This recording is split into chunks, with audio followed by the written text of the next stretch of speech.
gente pensa em microangiopatia trombótica e gravidez, o que a gente pensa? Nossa, a gente não pensa nisso, porque isso é um vídeo para quem vai atender a paciente. A paciente vai pensar o quê? Estou com anemia, plaquetopenia e um quadro confusional. Na maioria das vezes o quadro vai ser esse, é muito parecido com uma pré-eclâmpsia ou uma síndrome HELP, e aí a gente tem que fazer o diagnóstico diferencial e fechar o quadro de uma PTT. Eu sou a doutora Fernanda e eu tô com essa difícil missão de explicar para você que não é médico o que é PTT e como a gente trata na gravidez. Eu recebi essa dúvida lá no Instagram e eu quis trazer aqui para o YouTube porque eu achei muito complicado para explicar lá. E eu tô apanhando aqui nesse vídeo, inclusive. Bom, vamos lá. Eu separei um artigo, mas ele realmente está muito técnico. Eu quero tentar trazer de uma maneira mais simples e mais palatável. Quando a mulher engravida, a gente tem uma proteína, que é a Addams 13, que ela vai caindo ao longo da gravidez, chegando no nível de 50%. Então existe já uma predisposição a ter uma PTT, porque ela já parte de um nível mais baixo. A PTT é diagnosticada quando essa proteína ela desaba, né? Ela fica menor do que 1% e a gente vai fechar o diagnóstico. Nem sempre a gente vai ter a resposta do resultado, né, do exame rápido. Inclusive, a gente às vezes não vai conseguir nem fazer o exame. Então a gente usa o que a gente chama de score de risco, que é um score chamado Plasmic, e aí define se tiver muitos fatores, muitos critérios, daí é alto risco para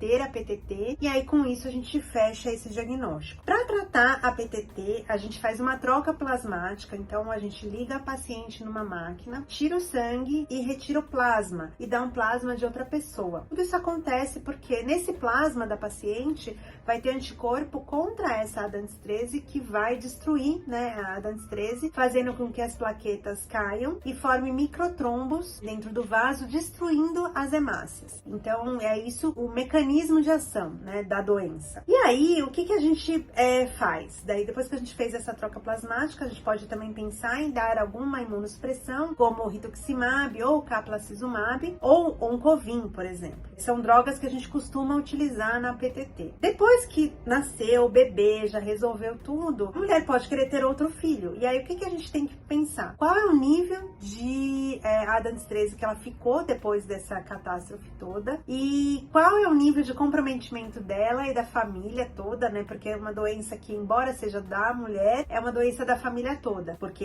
tem a outra criança, né, que já nasceu, e aí se a gente quiser ter um outro filho, a gente precisa pensar em todas essas possibilidades. Em tentar uma nova gestação. Sempre que a gente decidir que é uma tentativa, a gente precisa monitorar a Addams 13. Então, dentro desse planejamento financeiro, precisa ter esse dinheiro para fazer os monitoramentos frequentes e uma disposição, caso a gente precise internar para fazer essas trocas plasmáticas ou fazer infusão de plasma para tentar diluir aí esses autoanticorpos. É sempre uma situação de risco, mas não é uma coisa impossível de ser feita. Toda vez que você tem uma doença e precisa ou deseja fazer um procedimento, a gente sempre tem que pensar, né, o risco e o benefício disso acontecer. Então, o risco é um risco alto, mas o benefício também pode ser um benefício alto. Então, você precisa estar cercado de bons profissionais que vão te dar todo o apoio e suporte para a decisão que você tomar e vão fazer os monitoramentos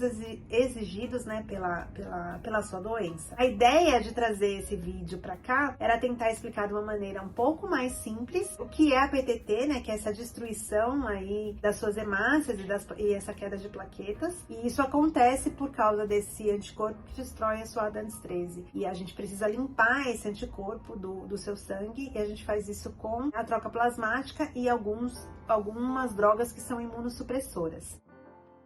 Se você gostou desse vídeo e ainda ficou com alguma dúvida, é só comentar aqui. E também, se você quiser deixar uma sugestão de vídeo, pode deixar aqui que eu ou a minha equipe, se vocês estão vendo os novos vídeos, agora eu tenho uma equipe que me ajuda a responder. Vamos anotar e trazer ele para você. Até o próximo vídeo.